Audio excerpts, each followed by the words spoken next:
بسم اللہ الرحمن الرحیم۔ السلام علیکم۔ آج میں صبر و شکر کا تیسرا سوال قرآن و سنت میں شکر کا مفہوم اور اس کی اہمیت کے حوالے سے وضاحت کروں گی۔ حق تعالیٰ کی نعمتوں کی قدر کرنے کو شکر کہتے ہیں، خواہ وہ نعمت کھانا ہو یا پانی ہو یا کوئی اور شے ہو، اور قدر کرنا دل سے، زبان سے اور دیگر طریقوں سے بھی یہ شکر کہلاتا ہے۔ شکر سے مراد کسی نعمت، انعام یا احسان کرنے والی ہستی کا شکریہ ادا کرنا ہے۔ شکر عربی زبان کا لفظ ہے جس کے معنی ہیں کہ مویشی تھوڑے سے چارے پر بھی موٹا تازہ رہے اور خوب زیادہ دودھ دے، یعنی کہ انسانی محاورات میں کوئی کسی کا تھوڑا سا بھی کام کر دے تو دوسرا اس کی پورے دل سے قدر بھی کرے۔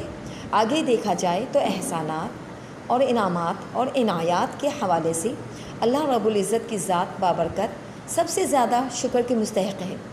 اس ذات باری تعالیٰ نے انسان کو اشرف المخلوقات بنایا، مسلمان بنایا اور پھر زندگی کے تمام امور سکھائے اور ان کے لیے بے شمار نعمتیں عطا کی۔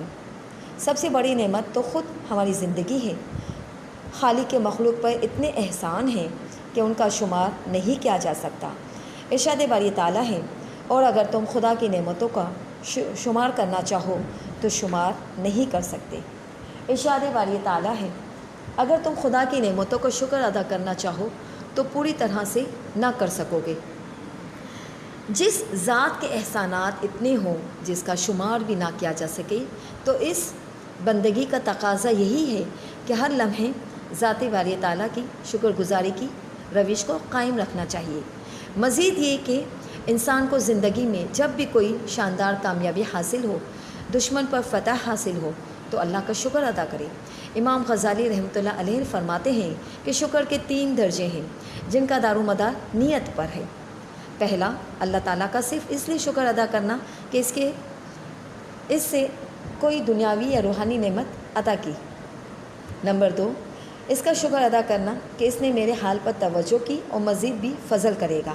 اور نمبر 3، اس بات پر شکر گزار ہونا کہ اللہ تعالیٰ کی نعمت نے میرے دل میں اللہ کی یاد بڑھا دی، میرا دل اس کی طرف اور جھک گیا ہے، اور اس نعمت کو جائز کام میں لا کر مجھے اللہ تعالیٰ کا مزید قرب حاصل کرنے کا موقع ملے گا۔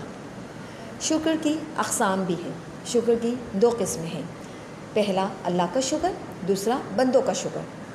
قرآن کریم میں سورہ فرقان میں اللہ تعالیٰ ارشاد فرماتا ہے، بڑا متبرک ہے وہ کہ جس نے آسمان میں برج بنائے اور اس میں ایک چراغ اور چمکتا چاند روشن کیا، وہی ہے جس نے رات اور دن کو ایک دوسرے کا جانشین بنایا۔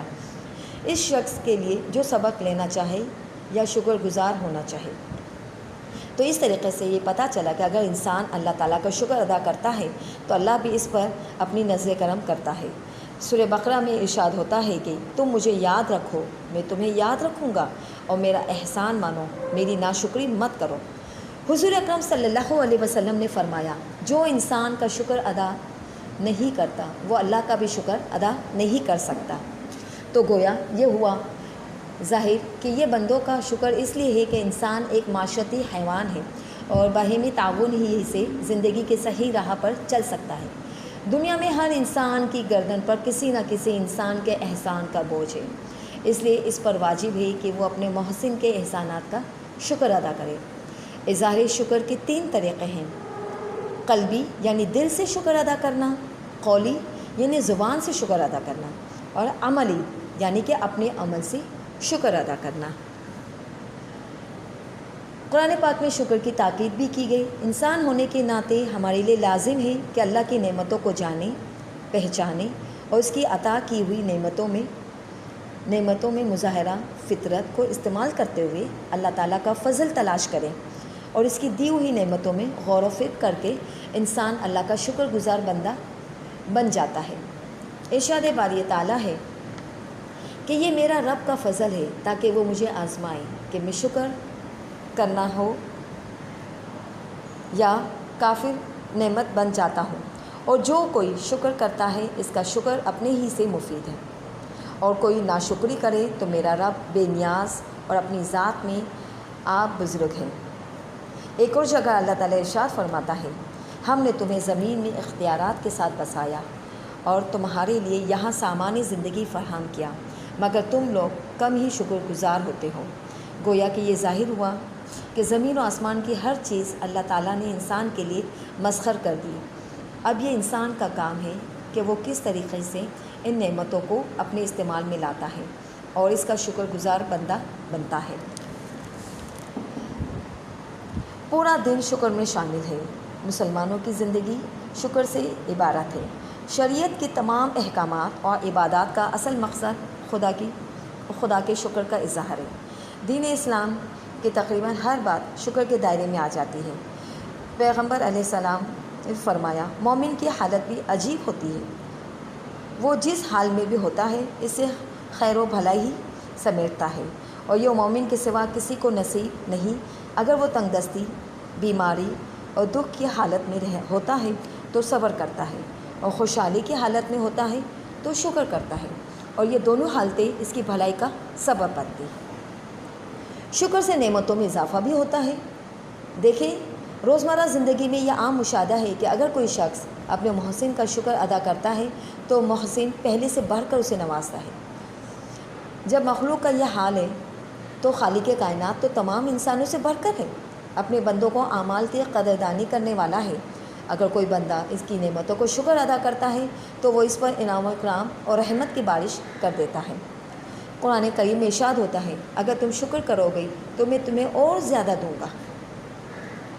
شکر ادا کرنے کی یہ بھی صورت ہے کہ لوگوں کے ساتھ بلا غرض و تفریق احسان کرے، اور اگر کسی نے آپ پر احسان کیا ہے تو اسے جلد اتاریں یا اسے بڑھ کر اس کا احسان اتارنے کی کوشش کریں۔ اللہ تعالیٰ نے ارشاد فرمایا، اور جیسی اللہ نے ہم سے بھلائی کی ویسے ہی تم بھی لوگوں سے بھلائی کرو۔ شکر انبیاء کا بھی شیوا ہے۔ انبیاء اکرام علیہ رضی اللہ تعالیٰ عنہ کی زندگی شکر خداوندی کا اعلیٰ نمونہ تھی۔ تمام انبیاء رضی اللہ تعالیٰ عنہ ہمیشہ اللہ تعالیٰ کے شکر گزار اور احسان مند رہے۔ ان کی زبان سے کبھی بھی ناشکری کے کلمات ادا نہ ہوئے۔ حضرت نوح علیہ السلام کے بارے میں فرمایا کہ بے شک وہ شکر گزار بندے تھے۔